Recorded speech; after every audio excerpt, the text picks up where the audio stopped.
Hi guys. Hi Charles. Hi everybody. Wanted to, got a little dizzy making all those turns. Wanted to check in, say hello, tell you how grateful I am that you're here, and answer a couple of questions that I saw in the comments on the last few posts. So a few updates. A big question that we get asked is about Shelby, AKA Sharky. When I first adopted Shelby, this was, I don't recall how long it's been. I think it's been like 5-6 months now. 5-6 months now. His name was Sharky. We adopted him from the amazing and of course my favorite, the Family Dog New Life Animal Shelter, ran by Tasha and Justin. Please check it out. They are located in Portland if you haven't been there or seen them. So I go there. A lot of people don't know the story, but I heard about Sharky. I saw Tasha post about Sharky, and she would say what she sees in Sharky, which was at the shelter, that he was a little aggressive. Just a little, because I remember I first reached out to Tasha when I first saw his face, and I was like, I have to have him. And Tasha said, I don't know about this one. I was like, why is that? She said that he had the tendency to literally pick dogs up and throw them out of his way. She was like, he's easily irritated. He's an amazing dog and so full of love, but with dogs, he can be a little sharky. So after learning about his past, he was living on the streets of Mexico his entire life. I was like, maybe the Asher house would be too much for him. So I went to visit Tasha and Justin. I was like, can I meet him? I ended up meeting him, and of course, here he is. This is my beautiful, I felt like he outgrew his name Sharky, and I felt like he deserved a stronger name, so we named him Shelby. I named him Shelby because there's a show called Peaky Blinders, and the Shelbys are like the main characters, so I named him after that because they're all about, like, you know, cuts and blades and all that, and he has a bunch of gashes from living on the streets because I'm sure he was in a gang. Anyways, let me tell you a little bit about Shelby. I never saw my relationship with Shelby getting to where it is. Whenever I bring a dog into the pack, of course I'm very optimistic and I want, you know, I want to be as close with them as possible. But with some dogs, I bring them in knowing and accepting, come on guys, I bring them in knowing and accepting that we're probably not going to be like inseparable. You know, that I'm going to have to respect that they might bite, that they need their space, and I'll respect their boundaries. And that's exactly what I anticipated with Shelby. He was always growling as soon as someone walked in the room. He was always growling. He really just wanted, you know, he's an older dog. He really just wanted to be alone and not be touched. But my goodness, it is amazing with anything what time and love can do, how time and love, patience, how that can truly change a soul.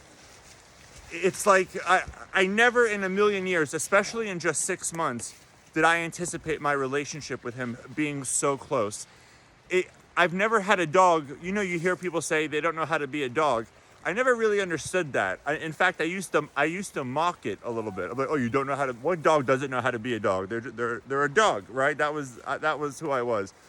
But I shifted my perspective after meeting Shelby because I could tell he didn't even know how to like show affection. You know, he just didn't know how to do it, but he did it in his own beautiful way. And that's what he does now. He's so unique from the rest of the dogs with the way he expresses his love, you know? But one thing that he teaches us is that no matter how old you are, human or dog, you're always going to be a puppy. He still has his puppy tendencies. They've never changed. So what I mean by that is when I get home and he's on top of the staircase, he starts hopping and doing these little barks. You could see how excited he is. And he can't really see that well. He's partially blind. And when he knows that dad is home, he just gets all excited. And what I really love about him, you know, I have some dogs that I wouldn't want some people to meet without me introducing, right? Like if I'm not there, I don't see it being, I see it being pretty ugly, especially with the pack, right? It only takes one dog to trigger the whole pack, and that could be with good behavior or positive or negative. Come on guys, this way. Come on. Come on, guys. So, come on, Shelby. So, what was I saying? Anyways, I'm so sorry. What was I saying? Oh, so yes, a lot of my dogs, you know, I'd have to be there. But most of them, you know, are just so open to meeting whoever. When I was working on the show on my pack life, I really had to be very cautious and really warn the crew not to make themselves at home on the property when I wasn't there and things like that. And there were a few, not incidences, but close calls where I was like, I told you I needed to be here, right? But overall, I got to be honest, I cannot tell you how beautiful the whole experience was. It was so, everyone just adjusted to the pack. They became pack members, is what I'm trying to say. So it was really awesome. But what I wanted to say was Shelby was the one that no one on the crew would touch. So let's say they were like, let's put these dogs away and da-da-da-da-da. Everyone would put whichever dog. Eventually the dogs got to know them and trust them, and it was fine. All of the dogs could be walked in, or I guess in a way handled, right, by anyone on the crew after a few weeks, except for Shelby. Shelby would try to bite people. Nobody touches Shelby but me. And that's still now. It doesn't matter who it is, right? Even the people who work around the property and help me out every single day. No one can handle or even touch Shelby besides me. And there's a part of me that kind of is grateful for that. There's a part of me that loves that. You know, he's truly just my dog. Like, I am his dad. He is my son. And that's all there is to it. You know, there's no one else that it could be. And it means a lot to me. He really is just okay. He really is just the best boy. You'll see him maybe grow up. Roger, can I have some alone time with my Shelby's? It's okay, it's okay. So anyways, guys, he is my first Mexican street dog. This is what I mean about him not knowing how to be a dog. He doesn't know if he should. He's my baby, though. He's my baby. Now they're all gonna come up for some kisses, though. Anyways, he's just amazing. He's amazing, and I love him, and I love that this is his life, and I hope that he doesn't remember his life before this, because he's just a baby now, and he's doing awesome. And it makes me so happy that you guys ask about him. But look, I never thought like he would let me do this. You know, I used to touch him here, and he would try to bite me back in the day. If I pet him here, I think he used to have some pain here, and he would try to CBD shout out, but he would have pain here, and I think he didn't trust, and now he lets me touch him wherever. Like, it doesn't matter, you know? Leave the rock alone. Leave it. Just my Shelby boys. Just my beautiful Shelby pants. Who's that? Who's that? And that's Lobasista. So, thanks for asking about him.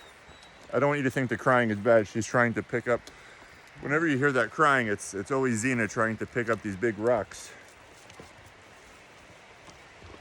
So, Roger, leave him. So, thank you for asking about Shelby. He deserves it. I know he's not in the camera as much as some of the other dogs, but that's just because of his age. His activity level is a lot less than the other dogs. And when I go on these pack hikes, I leave the gate open and the door open for the house. I do that because, again, as I said in many videos, I trust the dogs to decide if they want to come or not. If they feel good enough to walk, like Muffin sometimes will only do halfway and turn back. Shelby sometimes will only do halfway and turn back. Pom-Poms sometimes join us, mostly doesn't. So when you don't see a dog on these pack walks, the only reason you don't see them is because they didn't want to join that day, you know? And if you notice, it's usually only the older ones who are missing. So keep that in mind. The dogs are good. Everybody's healthy. Thank goodness. And now we have made it to the creek. Here we are.